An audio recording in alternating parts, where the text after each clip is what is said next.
Okay, so when it comes to cloudy judgment, projections, suppressed trauma, shadows, anything like that, comfort yourself because like the process of healing is to reflect over what you've been through, to accept that it happened, and to forgive those involved, even if it's yourself, because sometimes we go through this period where I should have known better, or I seen it coming, or I should have never did this, and it's like, I should have did this instead. So that would be needing to forgive yourself, okay? You don't learn the lesson when you continue to put the blame on self or others, okay? We are here to experience and learn. We're always growing, always. It's just about our awareness. And as you keep on experiencing life and learning, which 9 times out of 10 causes bumping your head, this instills wisdom, knowledge, many other things. So when you go through things, don't look at it as if it's happening to you, but look at it as it's happening for you, because in the end, you're going to be grateful. You're going to be joyful. It's just amazing. And sometimes you may get into an energy to where you feel positive, you're optimistic, and it's like maybe a tower moment. You may experience a situation that's unexpected within your emotions, within your mentality, within this, within that. Plans are not going as planned. This and that is this and that. We didn't expect this and this happened. Oh, I wasn't ready for this. It's like, stay ready so you don't have to get ready. Stay ready so you don't have to. And this can simply be in the way of being 3 steps ahead of a situation. That means whenever it comes to anything, you're always going to be ready for it if it happens. Plan, prepare, organize, orchestrate.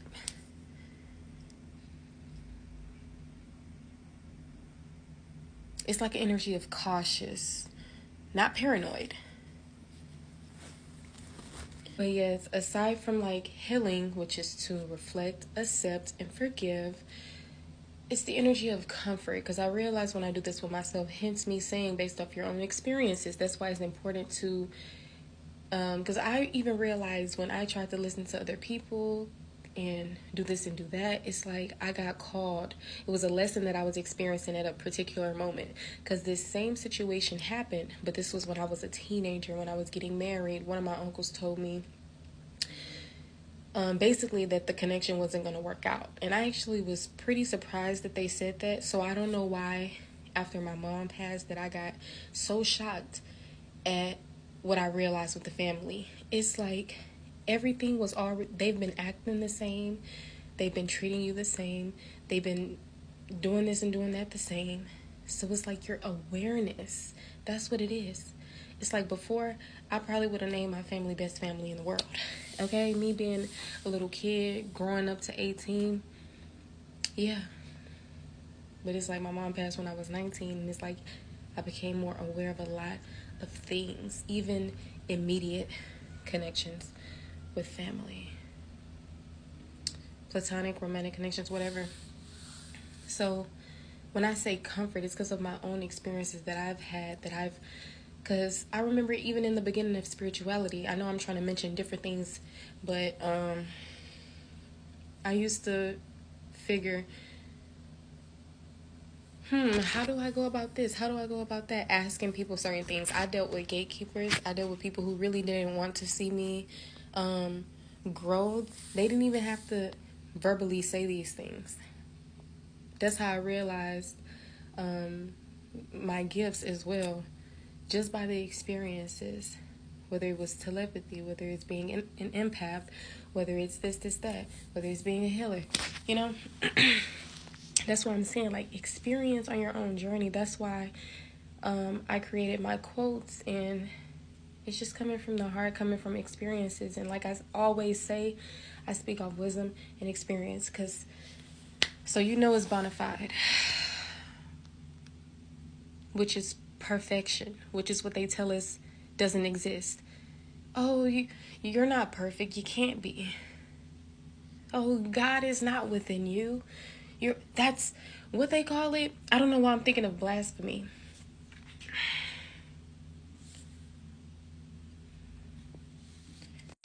I was mainly wanting to say, given the energy of, oh, you worship yourself and, you know, this, and that. Self-proclaimed. That's not what I was thinking of, though. They call it something as if it's a religion or as if it's something in particular. Don't mind my fan. Don't mind it. You probably wasn't minding it. Shadow work. I'm just saying shadow work because that's an example of possibly needing to do shadow work. It's just illusions, trauma, certain reactions based off of trauma, different things. That's why they say, oh, it's not personal what people do to you. Because, yeah, you right. Like, yeah, maybe they did get mad at you, took it out on you. Yeah, maybe they did cuss you out. Yeah, maybe y'all did get in a physical fight. Maybe they did call child protective services on your kids and you. Maybe they did, just anything, to be honest. But it's like, when they say it's not personal, is because whatever they went through when they were either a child, whatever, we all know that this stems from childhood energy. That's why it's really important when it comes to how people are raised, because the generational curses and the ancestral patterns that never gets learned because it's a repeat. It's like another person's get born. This person is misled. This person is brainwashed. This person is this. I don't really want to say brainwash. I don't want to do nobody like that. But anyways, this message was supposed to be really specific and narrowed down to the energy of comfort and self, because that is what I do on like certain situations, and it's even more immaculate when you grow and this promotes awareness, what I'm saying, to things, especially when you're ascending. I know I was going somewhere with this message. That means I'm gonna have to make a part 2. And it's possibly not gonna be right now. I'm gonna leave it at possibly instead of saying it's not gonna be. We don't want to manifest it, okay? But even though in my reality I still wouldn't manifest it, still. But I did experience a lesson to where that did happen, though. That's what I'm saying. When you need to learn a lesson, that's also what I was mentioning, how the same situation happened, but at one point in time I wasn't learning that lesson. I was focused in on a different situation that was supposed to be taught to me. Because that's how I didn't realize that these people that I thought were so great, that I'm like, oh, I realize who they are now. I realize it's like, babe, they've been doing this same stuff. Like, they've been doing this since you thought they were the best fam in the whole world. Your cousins, your uncles, your great whoever's, them. It's like the whole family, the whole friends, I don't want to say throw the whole childhood away. I don't want to do that. But it's just you become aware of a lot of things. You start realizing people don't love you for real because they don't know what that is. You realize you're the only one who's capable of giving it, but as being a people pleaser and it's breaking out of that energy, you like, oh babe, I can't do that no more. I ain't doing that. That's interfering with my peace, and so is not being happy. So is not doing what the hell you want to do, and then when you get about 80, 70, 60,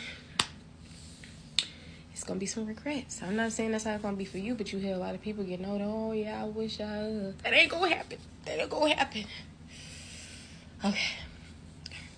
But that's the reality of certain things. But you guys, you're breaking generational curses, especially if you see 144 and 444 a lot.